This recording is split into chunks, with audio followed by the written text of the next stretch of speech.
Vlad, Moscow Courier. While you watch my real life, the streets, the deliveries, everything, listen to today's story. Why Russians are obsessed with their dachas, and why understanding the dacha means understanding something about the Russian soul that nothing else quite explains. Subscribe. Let's go. Every Friday afternoon in Moscow, something happens that you can see if you know where to look. The metro fills with a specific kind of passenger. Not the commuter going home from work, not the shopper going to the mall.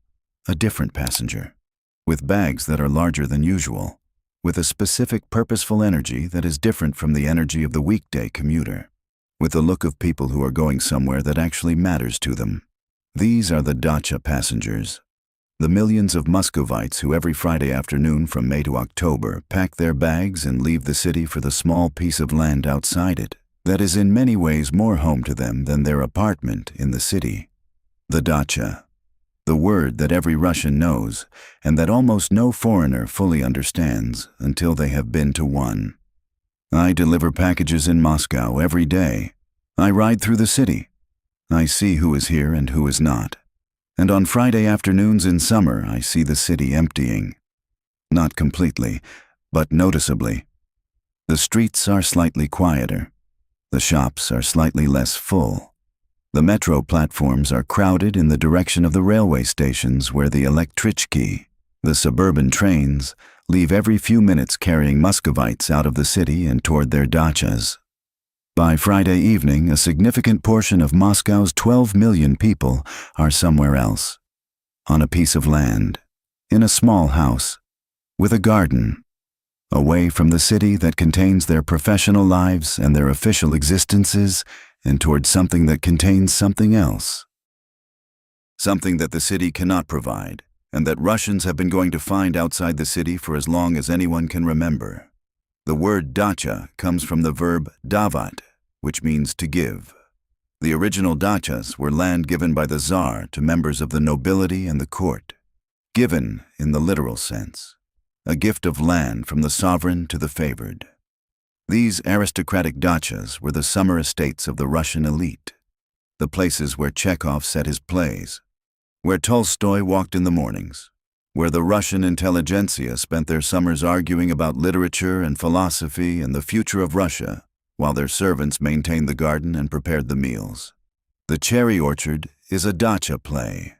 The dacha of the Russian literary imagination is a place of wooden houses and overgrown gardens and long summer evenings and conversations that last until the white night makes morning and evening indistinguishable. This aristocratic dacha became the Soviet dacha through a process of democratization that was one of the more genuinely successful projects of the Soviet system. The Soviet state, which had expropriated the aristocratic estates, redistributed access to the countryside through a system of collective dacha settlements.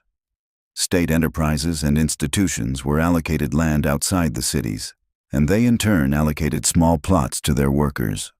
The plots were small, often 600 square meters, just enough for a small house and a garden. The houses were built by the families themselves on weekends over years.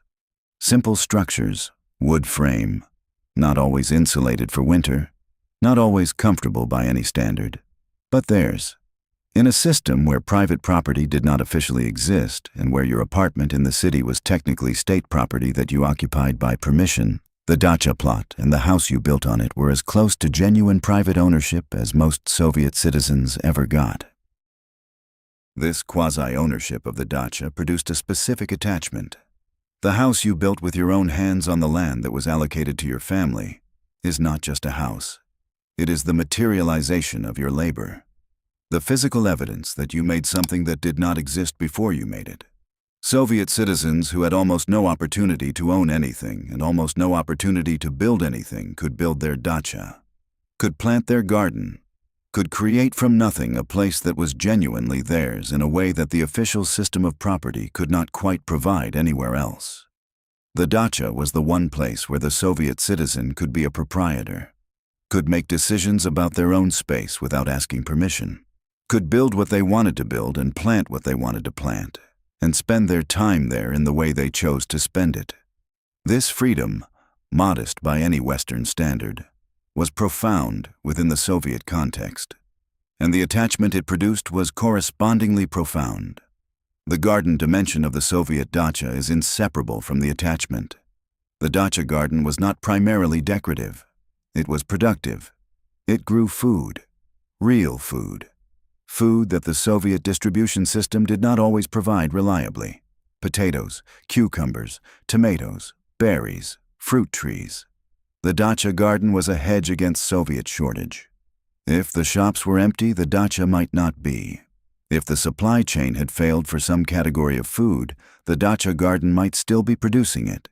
The family that had a dacha with a productive garden had a food security that the family without a dacha lacked. This practical dimension of the dacha garden created an additional layer of attachment to the land. The garden was not just pleasurable, it was necessary. It was the backup system. The insurance against the failures of the official system that every Soviet citizen learned to maintain, because every Soviet citizen had experienced those failures enough times to know they would happen again. The preservation culture that the dacha garden produced is one of the most distinctive features of Russian domestic life. The jars of pickles, the jars of jam, the dried mushrooms, the preserved tomatoes, the fermented cabbage. All of this comes from the dacha garden, and all of it is stored in the apartment and in the dacha cellar and distributed to family and friends throughout the winter as a constant reminder of the summer and the land and the specific labor of preservation that is one of the most Russian of all domestic activities. Russian grandmothers who have never owned a smartphone and who are baffled by most aspects of modern technology are experts in the complex biochemistry of fermentation and preservation. Not because they studied it, because they learned it from their mothers, who learned it from their mothers in an unbroken chain of practical knowledge that stretches back through Soviet shortage and Tsarist rural life to the basic human need to make summer food available in winter. The post-Soviet transformation of the dacha is one of the most interesting social stories of the last 30 years in Russia. The collapse of the Soviet system in 1991 changed almost everything about Russian life. But the dacha it did not eliminate. It transformed. The Soviet dacha of 600 square meters and a self-built wooden house became something more varied and more socially stratified in the post-Soviet period. At one end of the new spectrum, the dachas of the wealthy became something that bore almost no relationship to the Soviet original. Massive houses on large plots in secure gated communities outside Moscow. Swimming pools, tennis courts, guest houses, security systems. The dacha of the new Russian rich was a country estate in everything but name, a place of genuine luxury and genuine privacy that the Soviet dacha, whatever its virtues, had never been. At the other end of the spectrum, the ordinary Soviet dacha survived largely unchanged. The same 600 square meters, the same self-built house, the same garden with the same vegetables, the same outdoor toilet, the same well or the same connection to an unreliable water supply. The same Friday evening electrichka packed with Muscovites going to spend the weekend in conditions that by any urban standard would be considered primitive. No central heating, sometimes no running water. An outdoor kitchen in summer. The basic wood-burning stove in the main room that is the only heat source in spring and autumn when the nights are cold, but the season is not yet over. These ordinary Soviet dachas still exist throughout the Moscow region in their millions, still occupied every weekend by families who could afford something much more comfortable but who choose the dacha anyway. Not because it is comfortable, because it is the dacha, because it is theirs, because it contains something that comfort cannot provide. What does the dacha contain that the comfortable Moscow apartment does not? This is the question that gets to the heart of the Russian dacha obsession. The answer is multiple and layered and not reducible to any single thing. But the most important part of the answer is this. The dacha contains the possibility of a different relationship with time. In the city, time is managed, scheduled, divided into working time and not working time and commuting time and shopping time and all the other categories that urban professional life creates. The city demands that you know what time it is and what you are supposed to be doing at each moment and whether you are on schedule. The dacha releases you from this. At the dacha, you wake up when you wake up. You eat when you are hungry. You work in the garden when you feel like it, and you rest when you do not. You make tea and you sit on the porch, and you watch the garden, and you do not check the time, because the time does not matter. This release from the tyranny of scheduled time is one of the most profound pleasures that the dacha provides, and one of the most difficult to find anywhere else in modern life. The physical labor of the dacha garden is another pleasure that is difficult to explain to people who have not experienced it. The work of making things grow from the ground is not like office work or professional work in any dimension. It is immediate. It is physical. It produces results that are visible and tangible and edible. You plant a seed, you water it, you watch it grow, you harvest what grew. The connection between your action and its result is direct in a way that most modern work is not. Most modern professional work produces results that are abstract and indirect, and that arrive slowly and through complex chains of causation. The garden produces results that are as direct as anything in human experience. You put the thing in the ground. The thing grew. You pick the thing and eat it. The satisfaction this produces is ancient and deep and not fully explicable in any modern vocabulary. It is the satisfaction of a connection to the earth and to the process of growth that modern urban life has largely severed. The Russian relationship with the dacha as a place of physical labor is connected to a broader Russian cultural value that places dignity in work done with your hands. The intellectual tradition of Russian culture has always coexisted with a respect for physical labor that is not quite present in all Western cultural traditions. The intelligentsia who spent their summers at their dachas in the 19th century were not merely resting. They were gardening, building, maintaining. The physical work of the dacha was not delegated to servants in the way that indoor domestic work often was. The dacha garden was a place where educated professional people got their hands dirty and found in the physical labor something that their professional intellectual work did not provide. This tradition persists. The Moscow lawyer who spends her weekdays in an office arguing complex cases spends her weekends at the dacha planting potatoes. The professor who teaches philosophy during the week builds a fence at the dacha on Saturday. The physical labor of the dacha is not a concession to necessity. It is a chosen engagement with the physical world that the working week does not provide. The social life of the dacha is as important as the solitary pleasures. The dacha is where Russian families consolidate across generations in ways that the city apartment does not easily accommodate. The apartment in Moscow is often too small for extended family gatherings. The dacha has more space. The outdoors, the garden, the porch where people sit together, the outdoor table where meals are eaten that could never be eaten inside. The Dacha summer weekend is the primary context for the Russian extended family gathering. The grandparents are there. The parents are there. The children and grandchildren are there.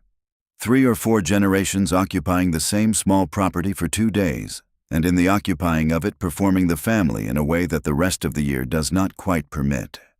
The grandmother in her garden, the grandfather at his workbench, the parents cooking on the outdoor stove, the children running between the plots and the forest, and the neighboring dachas in the specific freedom that dacha settlements provide for children. Unsupervised, unscheduled. Finding their own entertainment in the way that children used to find their own entertainment before screens and organized activities replaced the unstructured outdoor childhood.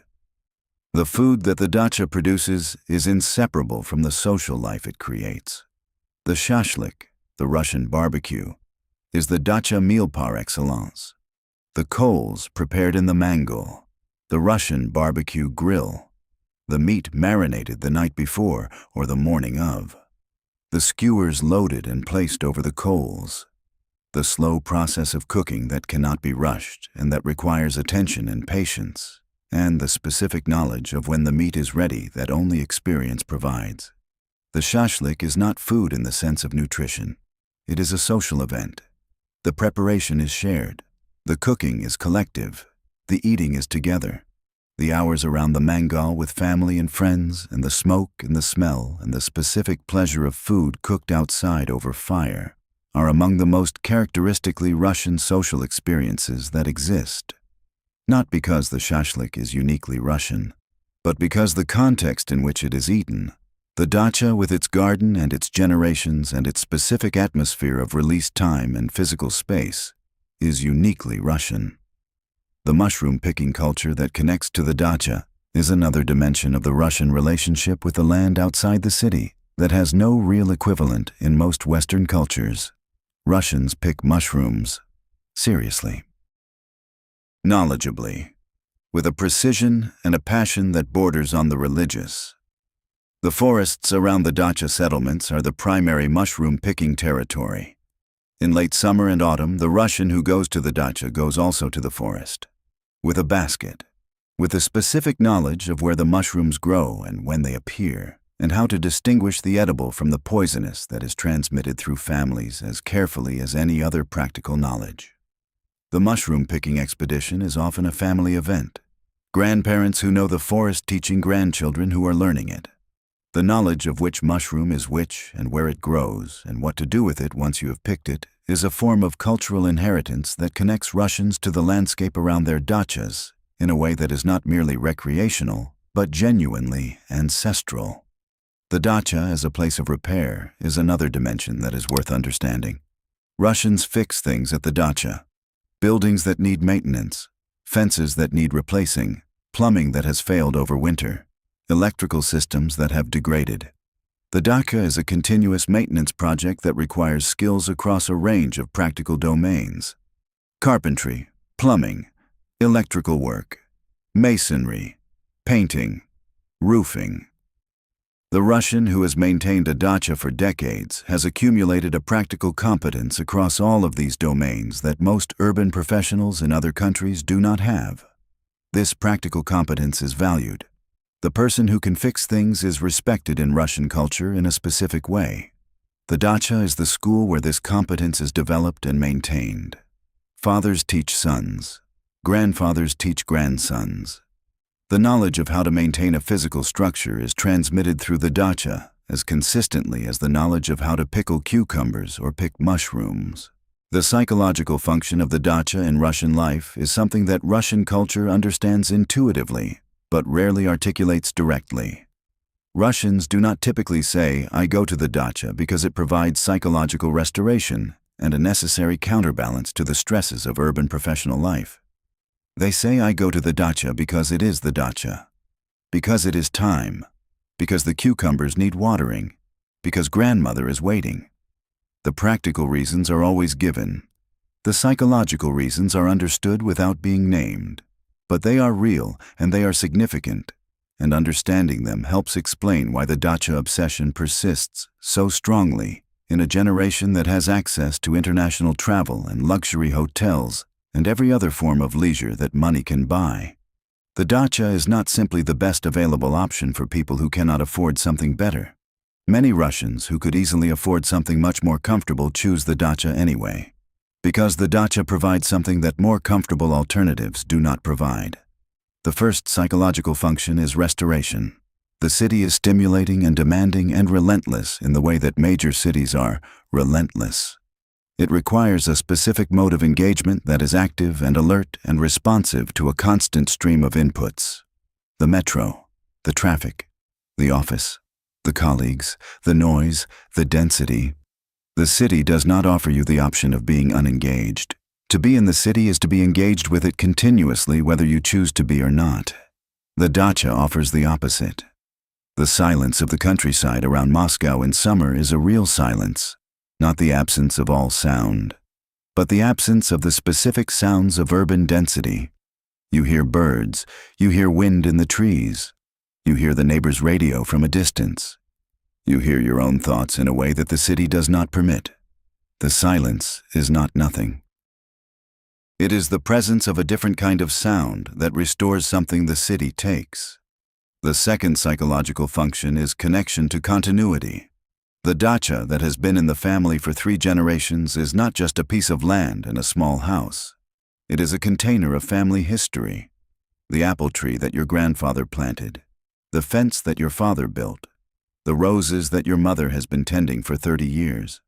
The specific smell of the house that is unlike any other smell because it is the smell of this house and this family and this specific accumulation of summers.